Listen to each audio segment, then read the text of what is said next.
ಇದೆ ಫಾರೆಸ್ಟು.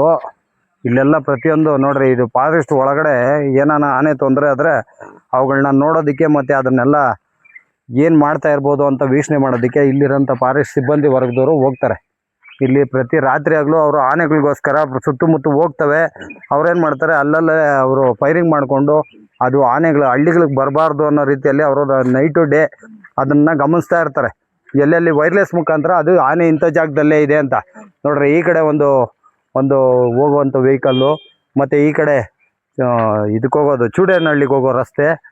ಈ ಕಾಡು ಮಧ್ಯದಲ್ಲಿ ಚೂಡಹಳ್ಳಿ ಅಂತ ಒಂದು ಊರಿದೆ, ಆ ಒಂದು ಊರಿಗೆ ಹೋಗೋ ರಸ್ತೆ. ಮತ್ತು ಇದೊಂದು ಕಾಡಿನ ಸುತ್ತು ಸಂಚಾರ ಮಾಡೋದಕ್ಕೆ ಮತ್ತು ಅವ್ರು ಉಳ್ಕೊಳ್ಳೋದಕ್ಕೆ.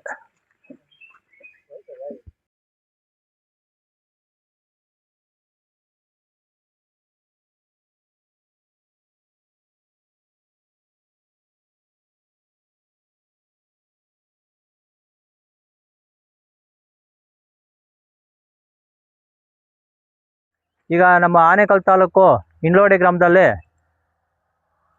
ಫಲವತ್ತಾದ ಭೂಮಿ. ಇವರು ನಮ್ಮ ರಾಜ್ಯ ಸರ್ಕಾರ KHP ಅಂತ ನೋಡಿದೆಲ್ಲ KHP ಕಲೆಕ್ಟ್ ಆಗಿತ್ತಿದೆಲ್ಲ ನೋಡಿ. ಕೃಷಿ ಭೂಮಿ ಎಲ್ಲ ನೀರಾವರಿ ಜಮೀನು ನೋಡಿ. ಕಂಬಳಿ ಹುಳ, ರೇಷ್ಮೆ ಕಡ್ಡಿ ತೋಟ ಮತ್ತು ಪಳಗಿಡ ತೋಟ, ಚಪ್ರ ಬದನೆಕಾಯಿ ತೋಟ ಮತ್ತು ಸೋರೆ ಗಿಡ ತೋಟ ನೋಡು. ಹೈನುಗಾರಿಕೆ ಹಸುಗಳು ಕಟ್ಕೊಂಡು ಏನು ಆನಂದವಾಗ ಇವರು ಜೀವನ ಮಾಡ್ತಾಯಿದ್ದಾರೆ ನೋಡಿ. ತೆಂಗಿನ ತೋಟ ಇದೆ ನೋಡು, ಹಸುಗಳಿಗೆ ಸೀಮೆ ಹುಲ್ಲು, ಅಲ್ಜೋಳ ಎಲ್ಲ ಆನಂದವಾಗ ನೀರಾವರಿ ಜಾಗ. ಇದು ನೀರಾವರಿ ಜಾಗನ ನಮ್ಮ ಸರ್ಕಾರ ಬೊಡ್ ಭೂಮಿ ಅಂತ ಸೃಷ್ಟಿ ಮಾಡಿಕೊಂಡು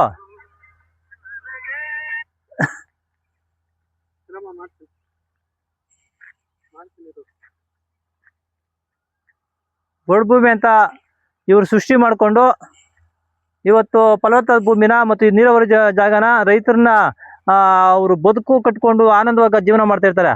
ಆ ಜೀವನ ನೆಮ್ಮದಿನ ಇವರು ಹಾಳು ಮಾಡಿ ಇವತ್ತು ಸ್ಟೇಡಿಯಂ ಅಂತ ಹೇಳ್ಕೊಂಡು, ಈ ಸ್ಟೇಡಿಯಂ ಇವತ್ತು ನೋಡಿ ಇವಾಗ ಬನಘಟ್ಟ ನ್ಯಾಷನಲ್ ಪಾರ್ಕ್ ನೋಡಿ, ಇಲ್ಲಿಂದ ಇಲ್ಲಿಗೆ ಒಂದು ಅರ್ಧ ಕಿಲೋಮೀಟರ್ ಬರ್ತದೆ. ಇಲ್ಲಿ ನೋಡಿ ಕೆರೆ, ಇದು ಎಷ್ಟು ಆನಂದವಾಗಿದೆ ಜಾಗ, ಎಷ್ಟು ಆನಂದ ಬದುಕ್ತಾ ಇದ್ದಾರೆ ನಮ್ಮ ರೈತರು.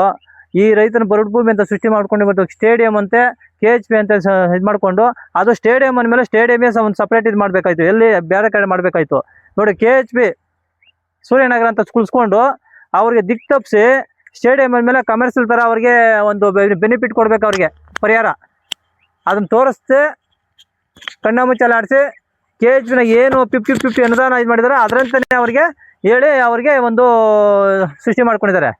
ನೋಡ್ದಾ ನಮ್ಮ ರಾಜಕಾರಣಿಗಳು ಯಾವ ಥರ ನಮ್ಮ ರೈತರಿಗೆ ದಿಕ್ಕು ತಪ್ಪಿಸ್ತಾ ಇದ್ದಾರೆ ಅನ್ನೋದು. ಸ್ಟೇಡಿಯಂ ಅಂದಮೇಲೆ ನೋಡಿ, ಇಲ್ಲಿ ಒಂದು ಭಾರತ್ ಮಹಲ್ ರೋಡ್ ಒಂದು ಹೋಗ್ತದೆ, ಅದರಲ್ಲಿ 4 ಪಟ್ಟು. ಸ್ಟೇಡಿಯಂ ಹೆಂಗಿದೆಯೋ ಭಾರತ್ ಮಹಲ್ ಏನು ಪಟ್ಟಿದೆಯೋ ಅದೇ ಪತ್ತೆ ಇದಕ್ಕೂ ಸ್ಟೇಡಿಯಂಗೆ. ಆದರೆ ರೈತರಿಗೆ ಅದು ಗೊತ್ತಾದೋ, ರೈತರಿಗೆ ದಿಕ್ಕು ತಪ್ಪಿಸಿದ್ದಾರೆ. ಇದು KHPನಲ್ಲಿ ಏನು 50-50 ಅಂತ ಸೈಟ್ಗಳು ನಿಲ್ಲಿಸಿದಾರೆ ಅಷ್ಟೇ ಅವ್ರಿಗೆ, ಅಷ್ಟೇನಪ್ಪ? ಅಷ್ಟೇ ಮಾಡಿರೋದು. ಆದರೆ ಸ್ಟೇಡಿಯಮ್ಮೇ ಸಪ್ರೇಟು, KHPನೇ ಸಪ್ರೇಟು. KHPಗೆ ಬೇರೆ ನಿಗದಿ ಮಾಡಬೇಕಾಯ್ತು, ಇವರು ಮಾಡಿದ್ದಾರೆ, ಇವರು ಮಾಡಲಿಲ್ಲ. ಕಮರ್ಷಿಯಲ್ ಥರ ಅವ್ರಿಗೆ ನಿಗದಿ ಮಾಡಬೇಕಾಯ್ತು, ಪರಿಹಾರ ಮಾಡಲಿಲ್ಲ. ಎಲ್ಲ ಕಣ್ಣ ಮುಚ್ಚಾಲೆ ಮಾಡಿ ಇವರು ಜೋಪ್ ಲಪ್ಟಾಯಿಸ್ಕೊಂಡು ಈ ಕೆಲಸ ಮಾಡ್ತಾಯಿದ್ದಾರೆ. ದಯವಿಟ್ಟು ಈ ಫಲವತ್ತಾದ ಭೂಮಿನ ಹಾಗೆ ಹೆಂಗಿದೆಯೋ ಹಾಗೆ ಬಿಟ್ಟು ರೈತನ ಬದುಕೋದನ್ನ ನೆಮ್ಮದಿಗೆ ಬದುಕೋದು ಬಿಟ್ಟು ದಯವಿಟ್ಟು ಹಾಗೆ ಸ್ಟೇಡಿಯಂನ ದಯವಿಟ್ಟು ರದ್ದು ಮಾಡಬೇಕು ಅಂತ ನಾವು ಕೇಳ್ಕೊತಾ ಇದ್ದೀರಿ. ಮನೆಗಳು ನೋಡ, ತೋಟ ಸ್ಟೇಡಿಯಂ ಅಂದಮೇಲೆ ಎಲ್ಲ ಹೋಗ್ತವೆ. ಮತ್ತೆ ಹಂಗಾದ್ರೆ ಸ್ಟೇಡಿಯಂ ಎಲ್ಲಾಗಬೇಕು ಅಂತ ಸ್ವಾಮಿ ನಿಮ್ಮ ಉದ್ದೇಶ? ನಮ್ಮ ಉದ್ದೇಶ ಅಂತಂದ್ರೆ ಕಾಡು ಪ್ರದೇಶದಲ್ಲ, ಫಲವತ್ತಾದ ಭೂಮಿ ಅಲ್ಲ, ಅದಕ್ಕೆ ಅಂತ ಬೇರೆ ಜಾಗ ಇರ್ತದೆ. ಯಾಕಂದ್ರೆ ಕಾಡು ಪ್ರಾಣಿಗಳಿಗೂ ತೊಂದರೆ ಆಗಬಾರ್ದು, ರೈತನಿಗೂ ತೊಂದರೆ ಆಗಬಾರ್ದು. ಆ ಲೆಕ್ಕಾಚಾರ ಮಾಡಿ. ಯಾಕಂತಂದ್ರೆ ಇವತ್ತು ನಮ್ಮ ನಾಡಿನ ಮಕ್ಕಳು ಕ್ರಿಕೆಟ್ ಹುಚ್ಚಿದೆ, ಅವ್ರಿಗೊಂದು ಕಾಯಸ್ಸಿದೆ, ನಮ್ಮ ಮಕ್ಳಿಗೂ ಕಾಯಸ್ಸಿದೆ, ಸಂತೋಷ, ನಾವು ಅದರಲ್ಲೇ ಬದುಕಿದ್ದು. ಅದು ಮಾಡಬೇಕು, ಅದಕ್ಕೆ ಅಂತ ಜಾಗ ಇದೆ, ಆ ಜಾಗದಲ್ಲಿ ಸೀಮಿತವಾಗಿ ಮಾಡ್ಬೇಕು ಅವರು. ಬೆಂಗಳೂರು ಹತ್ರ ಆ ನೀರ್ನೇ ಒಂದು ಫಿಲ್ಟರ್ ಮಾಡಿ ಬಿಡ್ಬೋದಲ್ಲ? ತಿನ್ನಲ್ಲ, ಕಷ್ಟಪಟ್ಟು ರಾತ್ರಿ ನಿದ್ದೆ ಮಾಡ್ತಾರೆ. ಅಲ್ಲ, ಬೇರೆ ಜಿಲ್ಲೆಗಳನ್ನ ಅವಲಂಬಿಸ್ಕೊಂಡು ಏರ್ಪೋರ್ಟ್ ಬೇರೆ ನೋಡಿ. ಈಗ ರೇಷ್ಮೆ ಬೆಳೆ 1 ವರ್ಷಕ್ಕೆ 5 ಬೆಳೆ ತಗೊಂತಾರೆ, ಏನ್ ಹೇಳಿ, ಲಕ್ಷಾಂತರ ರೂಪಾಯಿ ಸಂಪಾದನೆ ಮಾಡ್ತಾರೆ. ರಾಜಜೀವನ ಇದು, ನಮ್ಮ ರೈತರ ಜೀವನ ರಾಜಜೀವನ. ಆ ರಾಜಜೀವನನ ಇವರು ಕಸಿದ್ಕೊಳ್ತಾವ್ರೆ. ಇವರು ನಮ್ಮನ್ನ ದಿಕ್ ತಪ್ಪಿಸ್ತಾ ಇದಾರೆ, ನಮ್ಮ ರೈತರ ಮಕ್ಕಳನ್ನ. ರಾಜ ಜೀವನದಾಗ ಜೀವನ ಮಾಡ್ಬೋದು ನಾವು, ಅಂತ ಜೀವನ ಇವ್ರು ಹಾಳು ಮಾಡ್ತಾ ಇದ್ದಾರೆ. ಏನ್ ಇವ್ರ ಉದ್ದೇಶ ಹಂಗಂದ್ರೆ? ಇದೆಲ್ಲ ಬೆಳೆ ಭೂಮಿ ಅಲ್ಲ, ಅದೆಲ್ಲ ಬೆಳಿತಾ ಇಲ್ಲ, ಅಲ್ಲಿ ಬೆಳೆನೇ ಆಗಲ್ಲ ಅಂತಾನೆ. ಎನ್ನೆ ಮಾಧ್ಯಮದವ್ರ ಮುಂದೆ ಹೆಂಗಪ್ಪ ಮಾತಾಡ್ತಾರೆ ಇವರು? ಅವ್ರ ಜಮೀನಲ್ಲಿ ಇದ್ದಿದ್ರೆ ಅವ್ರ ಬೆಳೆ ಅನ್ನೋದು ಗೊತ್ತಾಗ್ತಾ ಇತ್ತು. ಇಲ್ಲಿ ಹಾಕ್ತಾರ ಬೆಳೆ ಅಲ್ವಾ? ರಾಗಿ ರಾಗಿ ಬೆಳೆದಿಲ್ವಾ? ನಾಳೆ ಏನ್ ಅನ್ನ ತಿಂತಾರೆ? ಅವ್ರ ಹೊಟ್ಟೆಗೆ ಏನ್ ತಿಂತಾರೆ ಇವ್ರು? ಹಂಗಾರೆ ಅವ್ರು ಹೇಳ್ತಾರೆ, ಅವರು ನಮ್ಮ ಶಿವಲಿಂಗೇಗೌಡರು, ಅವ್ರು ಹೇಳ್ತಾರೆ ಅದೇನು ಇಲ್ಲ, ಸುಮ್ನೆ ಹೇಳ್ತಾರೆ ಅಂತಾರೆ. ದಾಖಲೆ ಇದೆ. ಅಲ್ಲ ಅಲ್ಲಿ ನೋಡ್ರಿ, ಅಲ್ಲಿ ಕೇಸ್ ನಡೀತಾ ಇದೆ.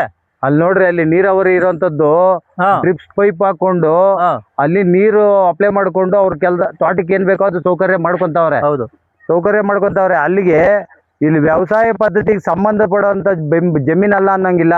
ಯಾಕೆಂದ್ರೆ ನೋಡ್ರಿ, ಅಲ್ಲಿ ಬೋರ್ ಹಾಕೊಂಡು ಬೋರ್ ಹಾಕೊಂಡು ಅವ್ರೇನೋ ಆನಂದವಾಗ ಅವ್ರ ಜೀವನ ಮಾಡ್ತಾ ಇದಾರೆ. ಆ ಆನಂದ ಜೀವನ ನೆಮ್ಮದಿನ ಕಿತ್ಕೊಂತ ಇದಾರೆ ಇವರು.